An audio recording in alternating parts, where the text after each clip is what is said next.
jumps when you hear the national debt is over $37 trillion. Do you ever think, well, maybe now would be a good time to buy some gold? Whether as a hedge against inflation, peace of mind during global instability, or just for sensible diversification, the Birch Gold Group believes that every American should own physical gold. So they created something special. Until September 30th, if you're a first-time gold buyer, the Birch Gold Group is offering a rebate of up to $10,000 in free metals on qualifying purchases. To claim eligibility and to start the process, request an information kit now. In order to do so, all you have to do is text the word America to the number 989898. Plus, the Birch Gold Group can help you roll an existing IRA or a 401k into an IRA in gold, and you're still eligible for a rebate in free metals of up to $10,000.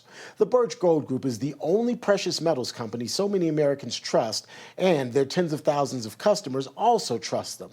So make right now your first time to buy gold and take advantage of a rebate of up to $10,000 when you buy by September 30th. Again, text the word America to the number 989898 to get your free information kit and claim your eligibility to get your free kit there.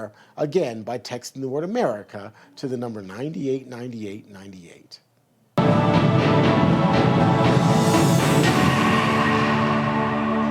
Terrence Bates here with your Real America's Voice news break. President Trump gearing up for a battle. The war of words between him and Illinois Governor J.D. Pritzker already underway following the president's announcement on Tuesday that he's prepared to order federal authorities to move into Chicago and Baltimore. Chicago is a hellhole right now. Baltimore is a hellhole right now. I would love to have him call. I would love the governor of Illinois. I'd be honored to take his call. All he has to do is say, sir, we need help. It's out of control. And everyone knows it is. He's not kidding anyone. No, I will not call the president asking him to send troops to Chicago. I've made that clear already. None of this is about fighting crime or making Chicago safer. None of it. For Trump, it's about testing his power and producing a political drama to cover up for his corruption. We'll continue to cover the verbal jousting. That's a quick check of your headlines.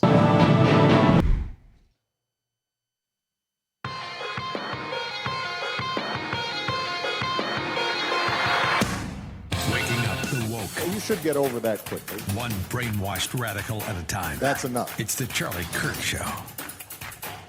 Okay, everybody, welcome back. Email us, as always, freedom@charliekirk.com. We're here at the Bitcoin.com studio. That is the Bitcoin.com studio. I want to tell you guys about MyPatriotSupply. That is MyPatriotSupply.com. That is MyPatriotSupply.com. There's a lot happening right now. Flash flood warnings are at a 40-year high, and it's not slowing down. Towns underwater, roads washed out, and in every crisis zone, the same scene. Crowds standing in line, waiting for bottled water, waiting for food, waiting for someone to show up and save them.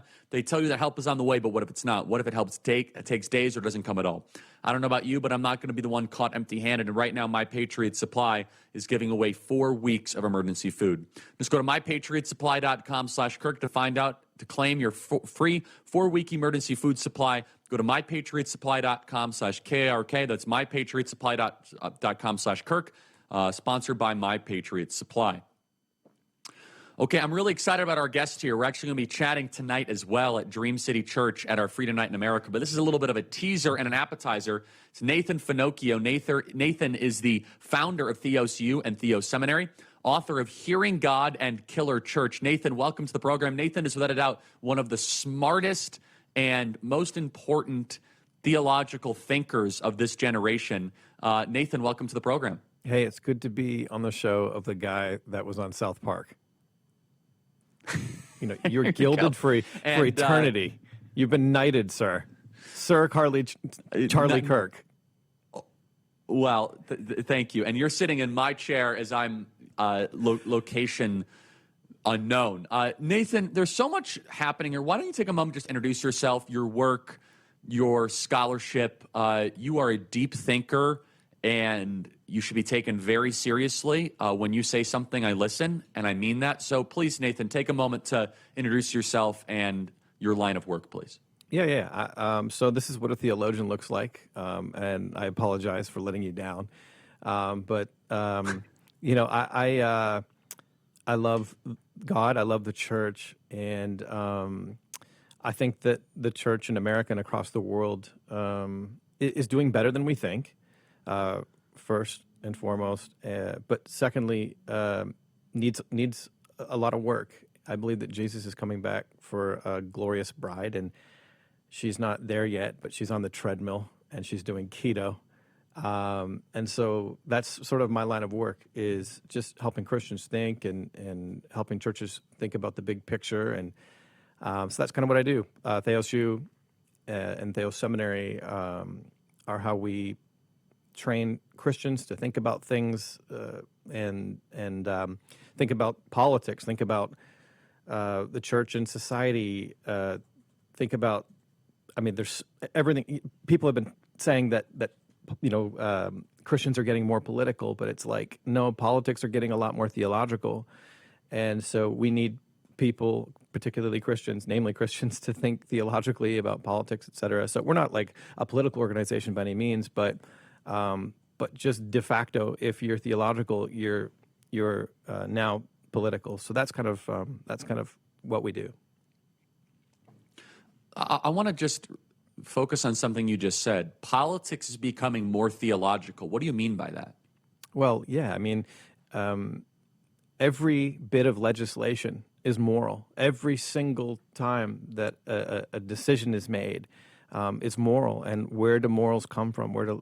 So they come from somebody's morality. So whose morality is the legislature ascribed to and prescribing for the populace? So yeah, debates about sexuality and gender and even nationalism and borders and crime. These are theological issues, and they're profoundly theological. I follow a black pastor named Jamal Bryant on Instagram, who is like a devout Democrat, and he believes, he would say the exact same thing. That politics are they're theological. Because they have to do with people, and if you're speaking about people, people are moral beings, and every policy affects somebody's life in a certain way. So that's what I mean by that. So what then how should the church act and operate in the political arena? Should the church care about politics? Should the church care about culture? What do you have to say to pastors that say, I don't get involved in that stuff? I don't get involved in politics. I don't get involved in the moral fights. I don't get involved in the cultural fights. I just do the gospel. What would your response to them be? Yeah, so my response would be that if your business is people and policy is always about people, then inadvertently your business is about policy, and you should absolutely be concerned about policy. And I don't think that necessarily Christians need to get up and endorse candidates, like specifically, or pastors need to endorse candidates. I think that pastors just need to talk about things as they come up. People often ask me, Nate, what should I preach on? And I just say, scroll TikTok, doom scroll for an hour, and you will find something to preach on. That's a great point. It's the easiest way to write a sermon, is to see where your congregation is sitting and what they're going through, and then just write and help them and apply God's word to the questions that people are asking, both individually and corporately. So, so I don't think that there's any way that you can sidestep anymore as a pastor or as a church leader. And once again, I'm not talking about endorsing candidates, but we have to address culture and where things are at dead on. Because if a pastor isn't doing it, somebody else is doing it. The bottom line is that your congregation is being trained politically, through policy and theologically. And if you're going to abdicate the throne of that, then don't be surprised when people start believing stupid things and behaving in insane ways. Yeah, and so, but why is it that the church has abdicated its role? Why is it that the church doesn't engage? The church is silent and the church is afraid. Where did we go wrong? Was there a moment in time? Was there a teaching? Was there a trend? Was there a creed? Was there a fad? Because the church was not like this 40, 50 years ago, but the church is largely silent on what happens outside of its walls. The church is not fighting for life. The church is not fighting against transgenderism. The church is not fighting for the stuff that matters. So where did we go wrong? The seeker-sensitive movement is the worst thing that ever happened to the American church in 70 years. It's destroyed it. That's where we went wrong. So what kind of happened was you had a philosophy that, well, you know, the cat's out of the bag, people are going to be immoral, Christians no longer have a seat in public life. And so rather than trying to assert ourselves in public life, we're just going to make everybody a Christian. And if we can make everybody a Christian, that's how we can change the nation. So Christians went after...